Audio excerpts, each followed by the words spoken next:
bring in Ohio Republican Congressman Mike Turner. It's good to have you here. These numbers are staggering. Call for number one. This is the growth in unaccompanied minors each month since Biden took office in January of 2021, and that's a steady increase, sir.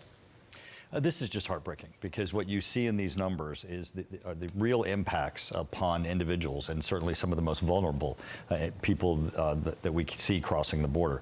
You know, they've had a very treacherous journey, all as a result of the failed Biden policies, where they have an open border, encouraging people to risk the lives of their children and to send them up to the border.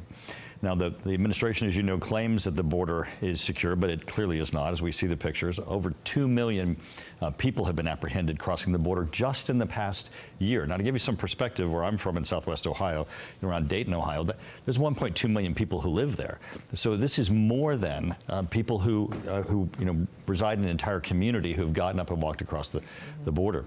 But with these children, you're seeing some of the worst conditions, some of the worst effects, and this is completely a result of Biden declaring, in effect, the border open and welcoming people to come. I think we get lost in the numbers, frankly. We're talking about unaccompanied children.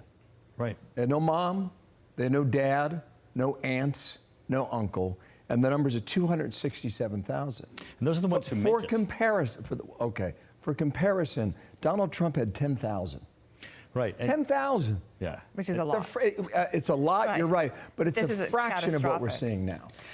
Right, and they don't just show up on the border. It's not that they're just transported from their homes of safety to the border. They've made a treacherous pass, many having the most brutal conditions and some of the most heartbreaking conditions, and all a result of the fact that this administration will not secure the border. The fact that they've declared the border open, they're welcoming. These numbers are totally a result of the administration calling people to come into our country. Another topic that we want to get to, we're following the story about the pro-life activist, Mark Houck.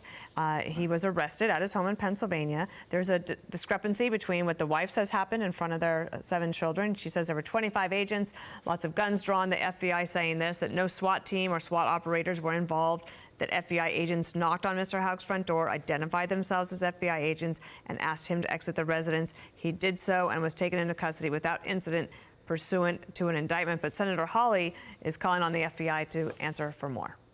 Right, Congress definitely has a role here, because what we are concerned about is obviously unequal application of the law. We're worried about persecution, individuals who are persecuted because of their beliefs or their political affiliation. But what you have here, even if you look at what the accusations are against them and accept them as true, which, as you know, they're disputed, it still doesn't justify this level of an invasive, confronting arrest or the FBI going to his home.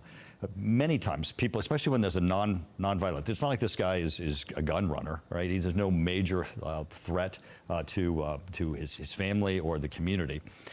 They can ask people to even surrender. They can, approach them when they're in their driveway, away from their family. They don't have to escalate this and make this the most intrusive. And that's, I think, we're concerned about the abuse of discretion and this being, someone being persecuted for their beliefs or their political affiliation. It sounds like there's more questions out there. Hopefully we get the answers soon. Meanwhile, 6 weeks from today, you got a midterm election.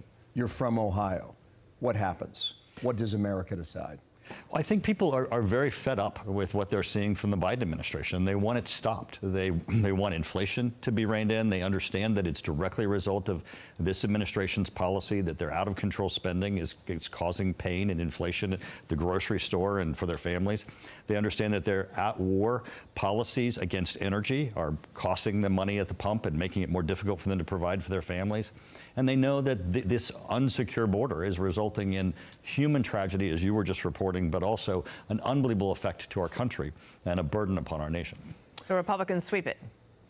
I think that everyone wants these policies stopped, and they know unless there's a change in the House of Representatives, this administration is going to continue with policies that are overwhelmingly hurting America and are unpopular. Well, we'll see. We'll see how they vote. Mike Turner, thank you for your time. Good to have you. Appreciate that. Thanks. I'm Steve Ducey. I'm Brian Kilmeade. And I'm Ainsley Earhart. And click here to subscribe to the Fox News YouTube page to catch our hottest interviews and most compelling analysis.